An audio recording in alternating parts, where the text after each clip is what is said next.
Hindi ako naparito para makipag-date sa'yo. Nandito ako para makipag-iwalay. Ako na yung bagong boyfriend niya. Tsaka kaya kong ibigay lahat sa kanya eh. Ito lang kasi yung barya ko eh, oh. Pwede ba? Huwag ka na maggugulo. Huwag kang mag-alala. Tutulungan kita. Tutulungan kita maging mayaman. So you're telling me na hindi ka nakakapag-focus sa trabaho mo dahil sa sideline mo? Pwede ba lahat ng gamit mo kunin mo na at umalis ka na?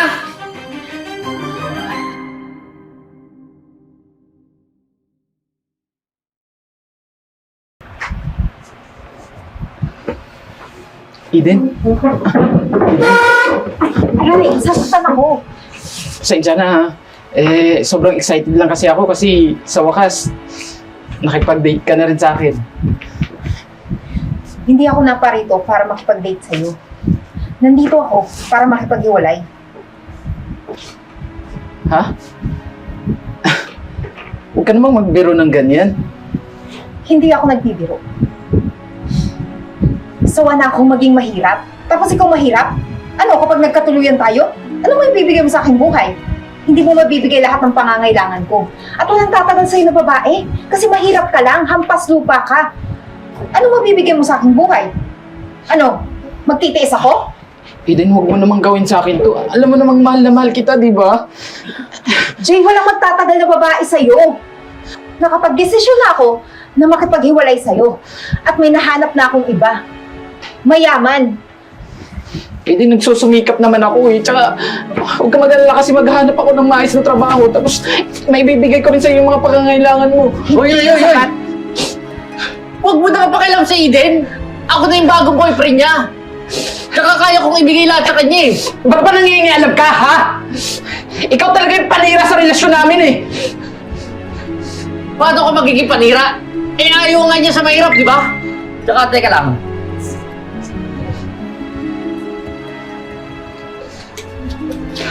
Pasensya ka na ha. Ito lang kasi yung barya ko eh, oh. Pwede ba? Huwag ka na maggugulo. Kung hindi, papakulong kita. Eden, Tara na, Eden. para awa mo Ano na, ko? Eden. Sasaktan ako. Hindi ko kaya, Eden. Para awa mo na. Eden.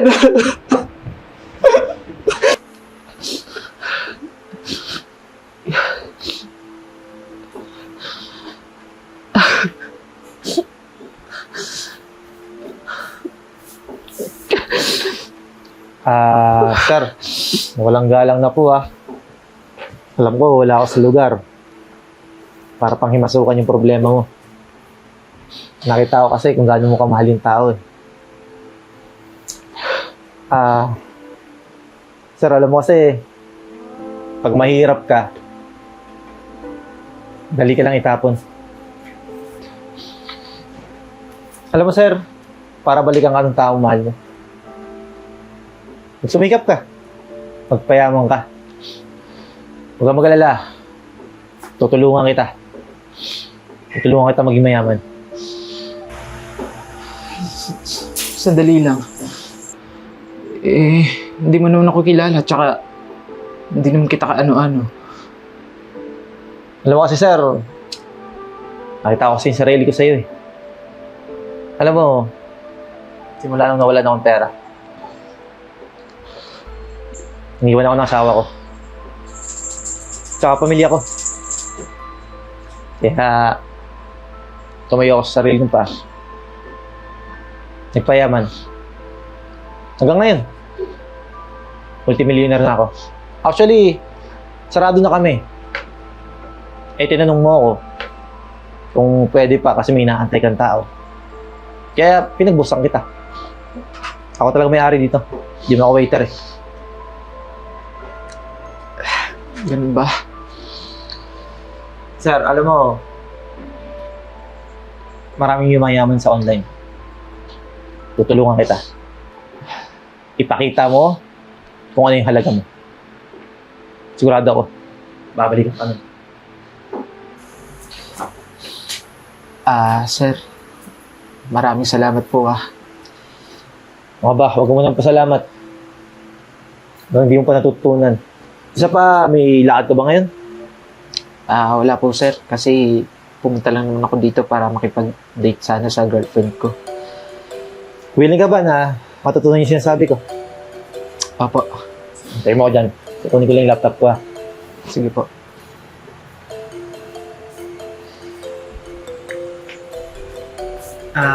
Sir, Sir, matanong ko lang, ano nga ba pangalan mo? Jay po, sir. Jay. Okay, Jay. Jay, familiar ka ba sa online trading? Sir, pasensya na po pero medyo hindi ko po alam kung ano po yan eh. Pero sir, wag po kayong mag-alala kasi handa naman po ako matuto. Huwag kang mag-alala, Jay. Alam mo, tutulungan naman kita eh. At isa pa, di mo na kailangan pukunan dito. Ang kailangan mo lang, diskarte. Tsaka sipag. Eto, tingnan mo to. Kung magkano kinikita ako dito.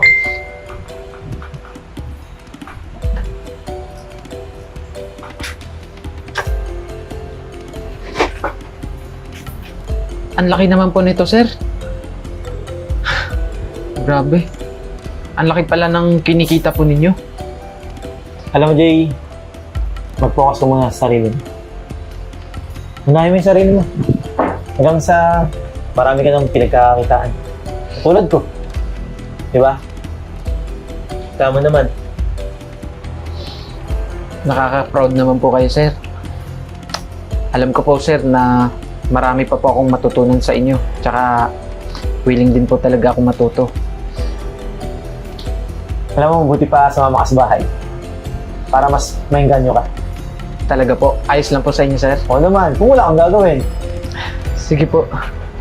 So, paano? Tara! Sige po, sir. Come in. Have a good... Ma'am, bakit po pinatawag niyo ko? Eden, mali yung values ng mga investors na nandun sa mga clients. Bakit? Ma'am, pasensya na po Kasi po hindi na po ako nakakatulong ng maayos eh. Gawa ng maliban dito sa trabaho na to, may isa na po akong sideline. Akala ko kasi ma'am, makakaangat ako sa buhay nung nakilala ko si Jeboy. Pero hindi pala, kasi nagpapanggap lang na mayaman. So you're telling me na hindi ka nakakapag-focus sa trabaho mo dahil sa sideline mo? Tama ba yun? Ha? Ganun na nga po. Boss mo ko, pinapasahod kita. Tapos ipagmamalaki mo sa akin na may sideline ka. At hindi ka nakakatulog dahil dyan? Hindi ko problema yon, Eden. At lalo hindi ko problema yung personal life mo. Ma'am, pasensya na po talaga. Pasensya? No. You're fired. Pero ma'am, paano po yung last ko na sahod? Pwede niyo po ba ibigay sa akin? Wala ka na sa sahod. Yung sahod mo, kulang pa nga yun sa mga nalugi dahil sa kagagawan mo eh. Pero ma'am, kailangan ko ng pera. And problema ko yun? Total, marami kang sideline. Mga napalit ng lalaki na pagkakakitaan. You may go.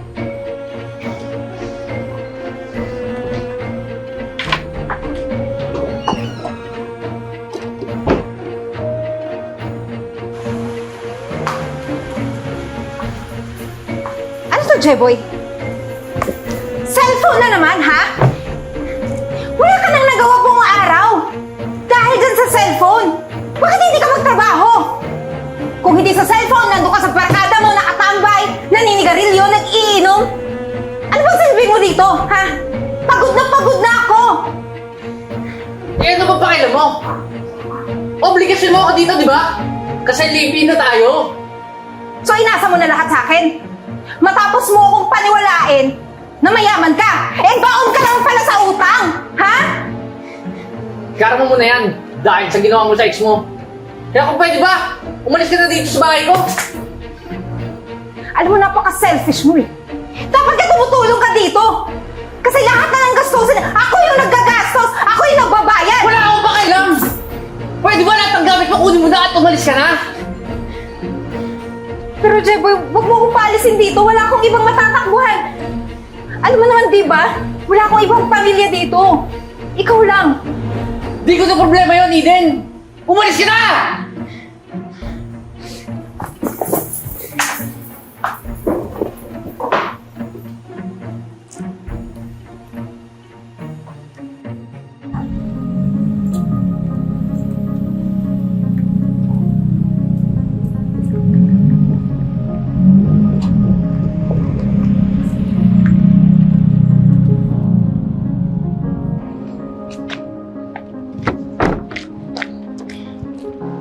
Hello?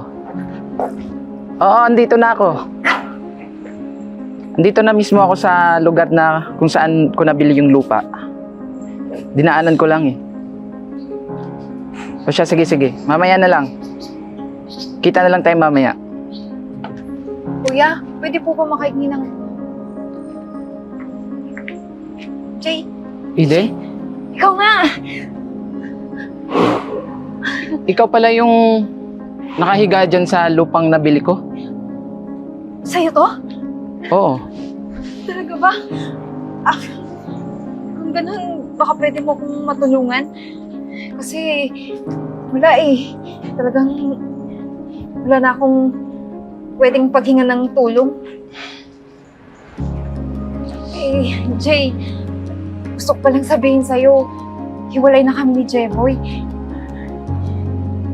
Eh, baka naman pwede tayong magbalikan. Naririnig mo ba yung sinasabi mo, Eden? Makikipagbalikan ka sa akin? Pagkatapos na itapon mo ako ng parang basura at iniwan sa ere? Tingin mo ganun lang kadali makalimot? Eh, alam ko naman na mahal mo pa rin ako, di ba? Oo, mahal kita. Pero noon yun. Alam ko naman na kaya mo lang ako gustong balikan kasi may pera na ako eh. Alam mo, huwag ka mag-alala. Kasi napatawad na naman kita. Pero sana, naging aral sa inyo yung lahat ng nangyari sa'yo. Eto. Para sa'yo.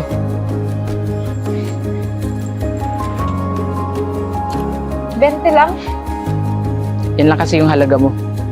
So, paano? Alis na ako kasi may meeting pa kasi akong pupuntahan eh. Dinaanan ko lang tong nabili kong lupa.